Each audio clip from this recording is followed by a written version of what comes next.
mas simplesmente 1 bilhão. Luiz Marcelo está falando aqui, ó, reunião com o Ferran Soriano do Grupo City, está acontecendo agora, será transmitido pelo canal oficial do clube, vazou a proposta oficial, 1 bilhão, a maior SAF até agora do Brasil, já está no GE. A gente, cara, vou te falar, muitos torcedores do Ceará talvez não entendam a gente abordar esse assunto em relação ao Bahia, mas, cara, tá acontecendo aqui, bicho, vizinho, no Nordeste, 1 bilhão num clube de futebol. Beleza, que 260 milhões ali é para pagar a dívida, né? Porque a dívida do Bahia também não é pequena, não. 260 milhões é uma grana, baita grana. Mas a gente vai soltar um vídeo ainda sobre isso, né, Cláudio, do impacto disso no futebol nordestino, até no futebol cearense. Só que a gente precisa ficar de olho realmente com essa última notícia aí, desse valor bilionário, literalmente, né? Tá mudo, não? Impressionante, realmente muda o patamar, sem dúvida nenhuma, muda o patamar. E não tem como você não ficar. É o que a gente falou no corte, vai falar aqui também, de que não tem como você não ficar atento ao movimento do futebol, movimento do mercado que está se tornando as SAFs, né? E o potencial de acelerar, né, algumas coisas, principalmente, eu acho assim, a gente olha muito para o valor financeiro, mas esquece da metodologia, dos processos, da gestão do clube, que vai melhorar muito, né? E vai deixar um legado se um dia sair. Vai deixar uma maneira de olhar para o clube completamente diferente, né? Então, traz muita coisa positiva. Eu acho que essa discussão ela precisa estar acontecendo no Ceará. Se a gente tem um conselho ativo, esse conselho deveria se reunir para debater o assunto SAF, trazer à tona com o torcedor, trazer transparência e avaliar. Porque a nossa realidade é próxima da do Bahia nesse aspecto. A gente aqui não pode se dar ao luxo que, por exemplo, o Atlético Paranaense, que é um clube super estruturado, é um clube que já está em outra realidade, não é uma discussão para o Atlético Paranaense. Primeiro, porque nem lá atrás era uma discussão para o Atlético Paranaense, nem nos anos 90 a gente se colocou naquela realidade do Atlético Paranaense hoje. O que eu tô querendo dizer? Eu acho que a gente não estava, até hoje, a gente não está nem no nível do Atlético Paranaense, sei lá, do início dos anos 2000. Nem perto. Isso com um gap de 22 anos de avanço, de melhorias e tudo mais. Então a gente está muito atrás do Atlético Paranaense. Tem muita coisa para a gente fazer.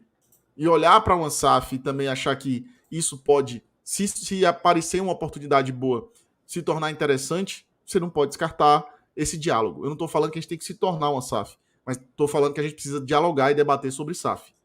Porque há uma série de processos muito mais relevantes que uma SAF traz para o clube do que necessariamente esse aporte financeiro, que é espetacular. Isso aí é uma coisa absurda, tremenda, né? Realmente vai mudar o patamar. E assim, o Bahia está, para mim, fazendo o aporte com o grupo City, para mim, a melhor SAF de todas, né? Até agora, das que se apresentaram, para mim, o real movimento de SAF é o do Bahia. É o principal. O do Bahia e o do Ronaldo Fenômeno.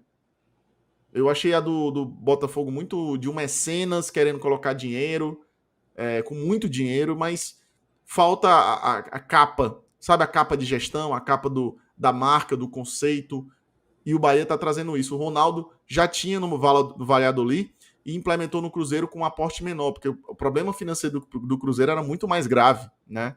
Então eu acho que são situações que as duas principais para mim reais SAFs que eu digo, não, essas SAFs aqui tem cara de gestão, de modelo de gestão que busca trazer resultado dentro de campo. É a do Ronaldo, no Cruzeiro, e essa do Grupo City, muito maior, muito mais ampla, né? E pelo visto, com muita receita aí pro Bahia e para os próximos anos do Bahia. Se torna uma potência absurda. Da noite pro dia, o Bahia vai se tornar uma potência que não vai ter comparação assim no futebol nordestino em termos de valores financeiros. Pessoal, sem dúvida nenhuma, 2023 vai traçar uma nova era, tá? Neste clube do Nordeste.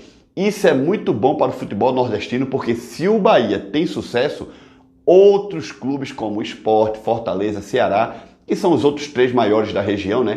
Também terão os seus projetos de SAF, muito possivelmente aprovados, e com um caminho mais facilitado. Afinal de contas, se o Grupo City conseguir fazer com que um Bahia chegue a uma final de Libertadores, com que o Bahia brigue nas cabeças do Campeonato Brasileiro da Série A e quem sabe vença uma Copa Sul-Americana ou uma Copa do Brasil, outras empresas vão abrir os seus olhos para o mercado nordestino e vê que no Nordeste existe muito potencial, né, galera? Afinal de contas, o Bahia é sim um clube grande do futebol brasileiro, tá? Bahia, Sport, Atlético Paranaense, podem ser clubes, e até mesmo Curitiba, né? Podem ser clubes não considerados daqueles queridinhos ali do G12 do futebol nacional, né? Que são aqueles 4 do Rio, 4 de São Paulo, 2 de Minas e 2 do Rio Grande do Sul. Mas a parte desses 12 times, também existe futebol, galera. O Atlético Paranaense é o único clube da América do Sul com uma arena totalmente assim nova, com teto retrátil, né? Atlético Paranaense que mesmo sem ter uma SAF,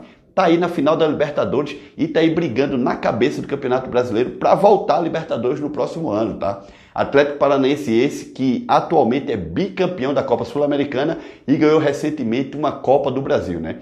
Então podemos dizer que mesmo sem uma ajuda da SAF, foi possível o Atlético Paranaense chegar a patamares jamais imaginados, não só pela torcida do CAP, como nós do Sport, do Bahia, do Fortaleza, do Ceará, entre outros, né, galera? Até mesmo os torcedores do Curitiba, do Goiás, né, que também são grandes clubes, fora esses que eu tô falando, tá, galera? Então, sim, existe sim muito futebol, além do eixo Rio-São Paulo, Minas e Rio Grande do Sul, tá?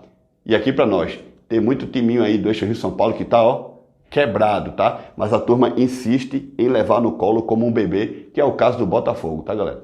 Outro ponto muito positivo é que o Bahia vai ter a dívida totalmente quitada. E, gente, uma folha de, sei lá, 9 milhões por mês já garante minimamente um time competitivo para brigar ali como o Atlético Paranaense. Então, de imediato... E isso, Dudu, são 500 milhões para serem investidos, se eu não me engano, nos primeiros 5 anos, se eu não me engano. É de investimento de jogador, que são 500 milhões para contratação, são então, nos primeiros 5 ano. anos, pô. 100 milhões para contratação, mais o dinheiro para salário. Ou seja, basicamente o Bahia vai gastar por ano nas próximas 5 temporadas na casa dos 200 milhões de reais. É muita grana, é um upgrade muito grande no poderio financeiro da equipe. Sem falar dos 200 milhões em estrutura. Vai reformar a questão de CT. É muito possível que o Bahia, a partir de agora, passe a viajar em aviões fretados, que isso vai encurtar muito mais o período de viagem, de logística. Se o Fortaleza, por exemplo, fizesse isso hoje, seria um ganho absurdo de recuperação. Então, assim, realmente a SAF do Bahia hoje, das que já estão feitas, que são 4 times, 5 times, é a melhor disparada. É a melhor disparada. No caso do Fortaleza, me animaria uma SAF parecida como essa. Eu acho que uma SAF parecida como essa, primeiro por conta do know-how que tem o Grupo City, né, Dudu? Assim, o City já se mostrou perante o mundo que sabe gerir futebol. O Manchester City é um time de sucesso, o New York City é um time de sucesso, entre outros times na Índia, na Austrália, que são os cargos-chefes deles nessas regiões. O Bolívia foi campeão boliviano, o Montevideo exatamente, teve sucesso também. Exatamente, um time completamente desconhecido estava jogando Sul-Americano, Libertadores recente. Então, assim, o City tem um know-how muito alto, tem diversas diretrizes. Outra diretriz muito importante, Dudu, por exemplo, é a troca de conhecimentos.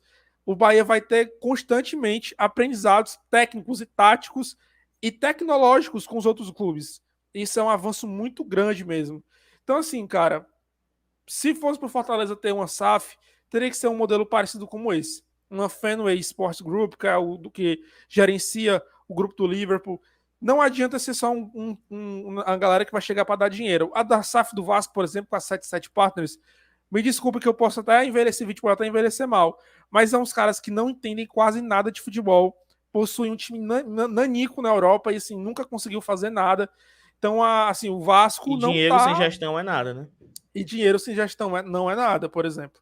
Então, assim, para o Fortaleza, o ideal seria algo que tivesse um know-how como esse, só que com uma diferença. Eu acho que o Fortaleza, por não ter dívidas, ele conseguiria negociar uma quantidade menor da SAF, que o Bahia teve que vender 90. O Fortaleza poderia negociar 60, 51, por aí vai. Difícil os grandes grupos querem. Mas o que acontece? Isso é muito bom, porque quando você não vende tantas ações, você pode colocar mais uma rodada de negociações, por exemplo, abrir para mais investidores.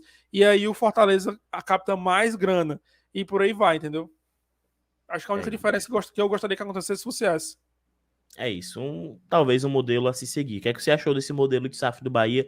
Diz aí nos comentários, né? É um assunto que o Fortaleza vem estudando dia após dia, e eu acho que é um futuro próximo. Você vai falar, pô, tu quer que venda o Fortaleza? Rapaziada, é a máquina do futebol, né? É o que tá se tornando. Hoje em dia não tem mais se a pra onde correr gente E se a gente não se adequar, a gente pode ficar para trás. Eu quero o melhor pro Fortaleza. E se me permite, tá, Dudu? A gente já pode ficar para trás na próxima temporada, tá?